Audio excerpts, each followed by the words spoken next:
സുനിൽ, വീണ്ടും കേരളം ഒരു പ്രളയ സമാനമായ സാഹചര്യത്തെ ഏകദേശം അതിജീവിച്ച് നിൽക്കുകയാണ്. പക്ഷേ പൂർണ്ണമായും അവസാനിച്ചിട്ടില്ല. ഇന്നും നാളെയും ഒക്കെ വീണ്ടും മഴ മുന്നറിയിപ്പുകളുണ്ട്.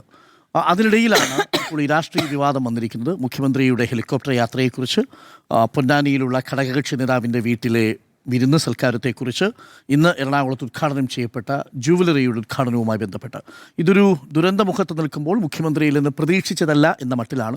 പക്ഷേ ചിത്രങ്ങളൊക്കെ വെച്ചുകൊണ്ട് പ്രതിപക്ഷം ശക്തമായി ആഞ്ഞടിക്കുകയാണ്. പറക്കും വിവാദമോ?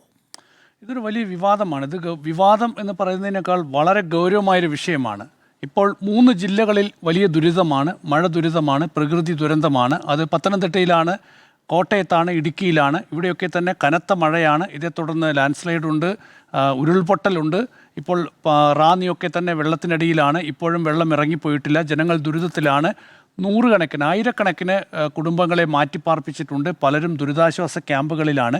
സംസ്ഥാനത്തെ മുഖ്യമന്ത്രിക്ക് ഈ വിഷയത്തിൽ ഇടപെട്ട് ആവശ്യമായ നടപടികൾ സ്വീകരിക്കേണ്ട ഉത്തരവാദിത്വമുണ്ട്. അവിടെ മുഖ്യമന്ത്രി വി.ഡി. സതീശൻ ആബ്സെൻ്റാണ്. മുഖ്യമന്ത്രി വി.ഡി. സതീശൻ ഈ ക്ലാസ്സിലില്ല. ഇന്ന് ഈ ദിവസങ്ങളിലൊന്നും തന്നെ മുഖ്യമന്ത്രി വി.ഡി. സതീശൻ എവിടെയും ഇല്ല എന്നുള്ളതാണ്.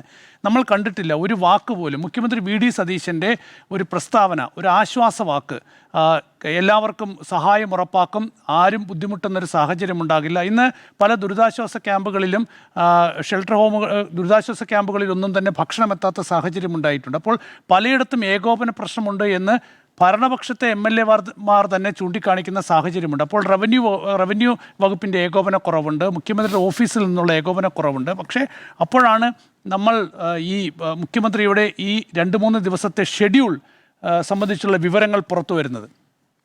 അമ്പരപ്പിക്കുന്നതാണ് യഥാർത്ഥത്തിൽ. ഇങ്ങനെയല്ല കേരളത്തിൻ്റെ ഒരു മുഖ്യമന്ത്രി ഒരു ദുരന്തമുഖത്ത് ഒരു സംസ്ഥാനം നിൽക്കുമ്പോൾ പെരുമാറേണ്ടത്. ഔചിത്യമില്ലായ്മ ഇവിടെ മുഖ്യമന്ത്രിയുടെ ഭാഗത്തു നിന്നുണ്ടായി എന്നുള്ള കാര്യത്തിൽ യാതൊരു സംശയവും വേണ്ട. കേരളത്തിൽ കഴിഞ്ഞ കുറേ കാലം മുഖ്യമന്ത്രിമാരുണ്ടായിരുന്നു. കേരളത്തിൽ ഇതുപോലെ ഒരു മുഖ്യമന്ത്രി ഉണ്ടായോ എന്ന് ചോദിച്ചാൽ ഈ 2.5 മാസം കൊണ്ട്, അധികാരത്തിലെത്തി വെറും 2.5 മാസം കൊണ്ട് കേരളത്തിലെ ജനങ്ങൾ ഒരുപക്ഷെ ഈ എടുത്ത തീരുമാനം തെറ്റായി പോയോ എന്ന് വേണമെങ്കിൽ ചിന്തിക്കാൻ കഴിയുന്ന തരത്തിലേക്ക് കാര്യങ്ങൾ മാറുന്നു എന്ന് തന്നെ ഞാൻ പറയും. കാരണം ഇവിടെ മുഖ്യമന്ത്രി ഇടപെട്ട് ചെയ്യേണ്ട ഒരുപാട് കാര്യങ്ങളുണ്ടായിരുന്നു. അവിടെയൊന്നും പ്രത്യക്ഷത്തിൽ മുഖ്യമന്ത്രിയെ കണ്ടില്ല എന്നുള്ളതാണ്.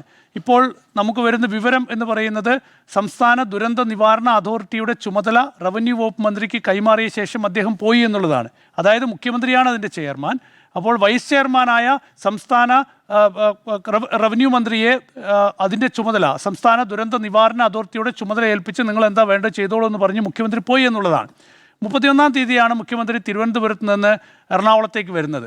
ആദ്യം ഹെലികോപ്റ്ററിലാണ് വന്നത്. ആദ്യം കാലാവസ്ഥാ പ്രശ്നം മൂലം അദ്ദേഹത്തിന് ഇറങ്ങാൻ കഴിഞ്ഞില്ല, തിരിച്ചു പോയി വീണ്ടും വന്നു. അന്ന് അദ്ദേഹത്തിൻ്റെ ഷെഡ്യൂൾ എന്ന് പറയുന്നത് അദ്ദേഹത്തിൻ്റെ ഭാര്യ പിതാവ് അസുഖബാധിതനായി ആലുവയിലെ ഒരു സ്വകാര്യ ആശുപത്രിയിൽ കഴിയുന്നുണ്ട്. അവിടെ പോയി അദ്ദേഹത്തെ കണ്ടു. നേരെ തിരിച്ച് അദ്ദേഹത്തിൻ്റെ വസതിയിലേക്ക് പോയി. തൊട്ടടുത്ത ദിവസം അദ്ദേഹത്തിന് 3-4 പരിപാടികളുണ്ടായിരുന്നു. എല്ലാം സ്വകാര്യ പരിപാടികളാണ്, കോളേജുകളിലെ പരിപാടികൾ, ഇതടക്കമുള്ള പരിപാടികൾ. അതിനിടയിലാണ് പൊന്നാനിയിൽ ലീഗ് വൈസ് പ്രസിഡൻറ്റിൻ്റെ വസതിയിൽ നടന്ന സൽക്കാരം. അപ്പോൾ ഇവിടെ ദുരിതാശ്വാസ ക്യാമ്പുകളിൽ മനുഷ്യർ ഭക്ഷണം കിട്ടാതെ വലഞ്ഞ് അവരുടെ വീടുകളിൽ വെള്ളം കയറി ദുരിതത്തിൽ കഴിയുമ്പോഴാണ് അവിടെ മുഖ്യമന്ത്രി തൊട്ടപ്പുറത്ത് നിന്ന് വലിയൊരു സൽക്കാരത്തിൽ പങ്കെടുക്കുന്നത്. അദ്ദേഹം ഭക്ഷണം കഴിക്കുന്ന ഒരു ദൃശ്യങ്ങളൊക്കെ തന്നെ പ്രതിപക്ഷ പാർട്ടികൾ ഇത് രണ്ടും ചേർത്ത് വെച്ച് പുറത്തിറക്കി വലിയ വിമർശനം ഉന്നയിക്കുന്നത്. ഇന്ന് മുഖ്യമന്ത്രി പങ്കെടുത്ത ഏറ്റവും പ്രധാനപ്പെട്ട പരിപാടി എറണാകുളത്തെ ഒരു ജ്വല്ലറി ഉദ്ഘാടനമാണ്, ഒരു സ്വകാര്യ ജ്വല്ലറി ഉദ്ഘാടനമാണ്. അപ്പം നമ്മൾ നോക്കൂ, മുഖ്യമന്ത്രിക്ക് ഈ എറണാകുളത്ത് നിന്ന് എത്ര ദൂരമുണ്ട് കോട്ടയം വരെ പോകാൻ?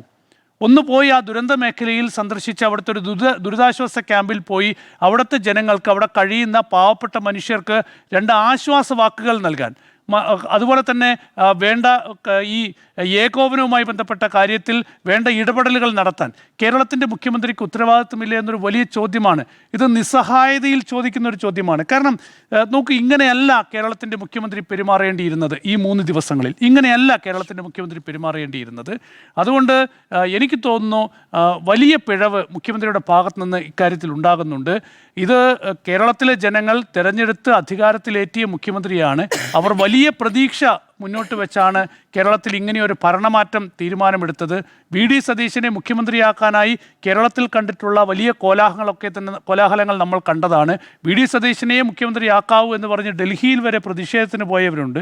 മുസ്ലിം ലീഗ് എടുത്ത ശക്തമായ നിലപാടുകളുണ്ട്. അപ്പോൾ നോക്കൂ, അങ്ങനെയൊക്കെ തന്നെ മുഖ്യമന്ത്രിയായ ഒരു നേതാവാണ് വി.ഡി. സതീശൻ എന്ന് പറയുന്നത്. വലിയ പ്രതീക്ഷയുണ്ട് അദ്ദേഹത്തിന് മേൽ കേരളത്തിലെ ജനങ്ങൾക്ക്. ആ വലിയ പ്രതീക്ഷ തച്ചുടയ്ക്കുന്ന തരത്തിലുള്ള നിമിഷങ്ങളാണ് ഇപ്പോൾ കടന്നു പോകുന്നത്. ഒരിക്കലും മുഖ്യമന്ത്രി വി.ഡി. സതീശനിൽ നിന്ന് കേരളം ഇത് പ്രതീക്ഷിക്കുന്നില്ല.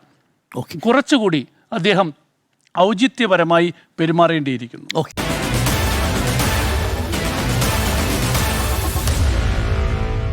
Meet the editors.